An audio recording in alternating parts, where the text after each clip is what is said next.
जय जिनेन्द्र। आपने पूछा कि 10 लक्षण के दिनों में स्वयंभू स्तोत्र का पाठ क्यों किया जाता है। तो देखिए, मेरी समझ में ऐसा आता है कि स्वयंभू स्तोत्र में 24 तीर्थंकरों की स्तुति होती है।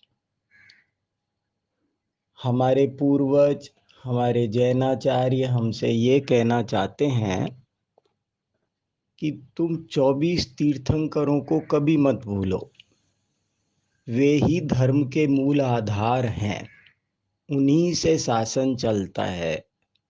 उन्हीं के उपदेश पर सब कुछ निर्भर करता है। उनके बिना एक कदम भी कुछ नहीं चल सकता। 24 तीर्थंकर जैन संस्कृति में बहुत गहराई से भरे हुए हैं। चाहे वो स्वस्ति पाठ हो, चाहे मंगल पाठ हो, चाहे पूजा हो, चाहे शांति पाठ हो, कुछ भी हो, 24 तीर्थंकर हमारे माता पिता हैं, हमारे सर्वस्व हैं। अरे वैदिक पुराणों में भी जैन धर्म का जब उल्लेख किया तो 24 तीर्थंकरों के नाम आए। 24 तीर्थंकर लोकगीतों में हर वक्त 24 तीर्थंकर है। सुबह उठकर 24 तीर्थंकर का नाम लो, सोने से पहले लो, सामायिक से पहले लो, प्रतिक्रमण से पहले लो। इनके द्वारा ही धर्म का प्रवर्तन है। इसलिए स्वयंभू स्तोत्र 10 लक्षण में भी पढ़ा जाता है कि 24 तीर्थंकर हमारे चित्त से एक पल भी विस्मृत न हो। 10 लक्षण में इसलिए थोड़ा विशेष जरूरत हो सकती है कि 10 लक्षण में हम 10 धर्मों की आराधना करते हैं। उत्तम, क्षमा, आदि, मार्दव।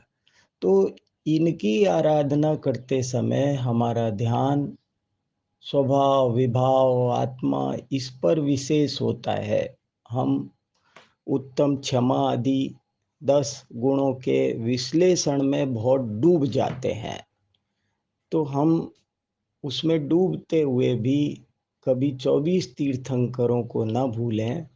इसलिए प्रतिदिन 24 तीर्थंकरों का पाठ करने के लिए, उनकी स्मृति के लिए, उनकी भक्ति स्तुति के लिए स्वयंभू स्तोत्र का पाठ किया जाता है। अरे महामुनिराज भी 6 आवश्यकों का पालन करते हैं, तो उनमें एक 24 तीर्थंकर स्तुति उनका एक 6 आवश्यक है। बड़े बड़े परम वीतरागी संत, वे भी जब तक केवल ज्ञान न हो, जब तक श्रेणी आरोहण न हो, तब तक प्रतिदिन नियम से अवश्य ही 24 तीर्थंकरों का स्मरण करते हैं। 24 तीर्थंकरों के स्मरण, वंदन, भक्ति का महत्व बताने के लिए 10 लक्षण में भी स्वयंभू स्तोत्र का पाठ किया जाता है। ऐसा मेरी समझ में आया है।